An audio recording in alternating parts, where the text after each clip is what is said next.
दिल्ली में महिला सम्मान योजना का पैसा नहीं मिलने को लेकर आम आदमी पार्टी रेखा गुप्ता सरकार के खिलाफ प्रदर्शन किया गया। गोविंदपुरी मेट्रो स्टेशन पर प्रदर्शन में आतिशी भी मौजूद रही। पूर्व केंद्रीय मंत्री रविशंकर प्रसाद और मुख्यमंत्री मोहन यादव शनिवार को इंदौर स्थित भाजपा कार्यालय में बिहार दिवस कार्यक्रम में शामिल होने पहुंचे। इस दौरान रविशंकर प्रसाद ने राहुल गांधी को घेरते हुए कहा कि उन्हें अपना ट्विटर बदलना चाहिए।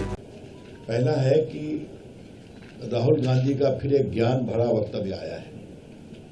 उन्होंने कहा है कि इस देश में मेरिट नाम की कोई चीज सही नहीं काम करती।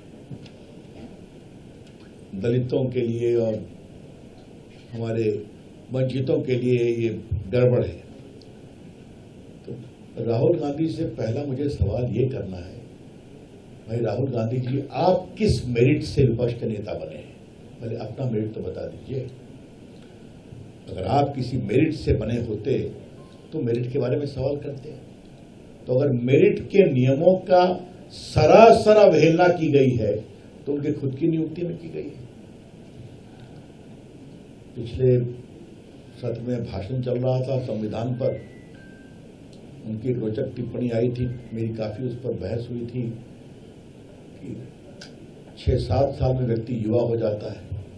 उन्होंने कहा युवा की नई परिभाषा दी उन्होंने, तपस्या करने से शरीर में गर्मी आती है।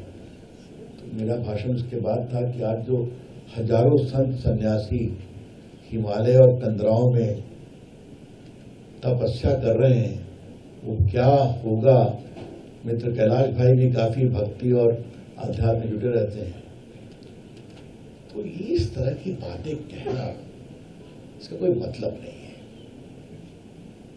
तो मैं हमेशा कहता हूं, आज इंदौर की प्रेस के सामने भी कह रहा हूं, मैंने संसद में कहा राहुल गांधी होमवर्क नहीं करते।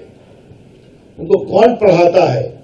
उनका ट्विटर बदलना चाहिए जो भारत की सही जानकारी उनको दे, या फिर वो घोर माओवादियों के प्रभाव में है। बांग्लादेश में अल्पसंख्यक हिंदुओं पर अत्याचार के विरोध में आरएसएस ने प्रस्ताव पारित किया है। आरएसएस की बेंगलुरु में चल रही अखिल भारतीय प्रतिनिधि सभा में प्रस्ताव पारित किया गया है। इसमें इस्लामी कट्टरपंथी तत्वों द्वारा लगातार हो रही सुनियोजित हिंसा, अन्याय और उत्पीड़न पर गहरी चिंता प्रकट की गई है। प्रस्ताव में हिंदू समाज के साथ एकजुटता से खड़े रहने की अपील भी की गई है। तमिलनाडु के मुख्यमंत्री एम.के. स्टालिन द्वारा बुलाई गई मीटिंग में ज्वाइंट एक्शन कमेटी ने संभावित परिसीमन पर 7 सूत्रीय प्रस्ताव पारित किया है। समिति ने परिसीमन की प्रक्रिया में ट्रांसपेरेंसी की कमी पर चिंता जताई और 1971 की जनगणना पर आधारित संसदीय क्षेत्रों की संख्या की सीमा को 25 और वर्षों के लिए बढ़ाने की अपील की। प्रधानमंत्री नरेंद्र मोदी 5 अप्रैल को श्रीलंका की यात्रा पर जाएंगे। देश के राष्ट्रपति अनुराग कुमार दिसानायके ने शुक्रवार को पीएम मोदी के दौरे का ऐलान किया।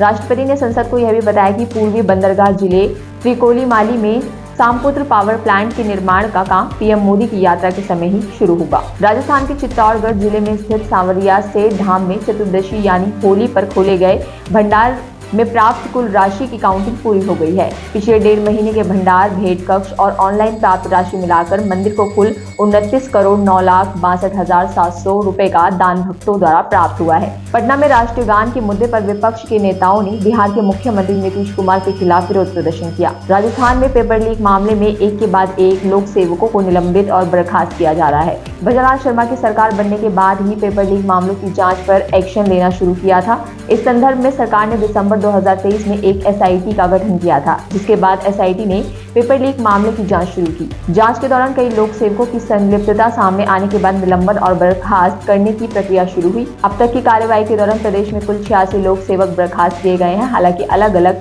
पेपर लीक मामलों में बर्खास्त कार्रवाई की गई है। जयपुर में समाजवादी पार्टी नेता रामजी लाल सुमन के बयान पर केंद्रीय मंत्री गजेंद्र सिंह शेखावत ने कहा, आज नहीं बल्कि अगले 1000 सालों के भारत के इतिहास की समीक्षा करने वाले लोग बाबर और राणा सांगा की तुलना कभी नहीं कर सकते और उन्हें एक तराजू पर नहीं रख सकते। महाराणा सांगा ने आजादी की अलख जगाई थी।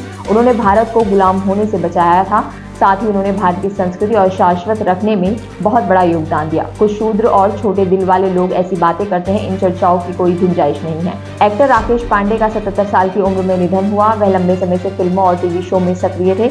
उन्होंने छोटी बहू और देवदास जैसे शो और फिल्मों में काम किया। इसी तरह की और तमाम जानकारी के लिए आप देख रहिए द फ्रीडम न्यूज।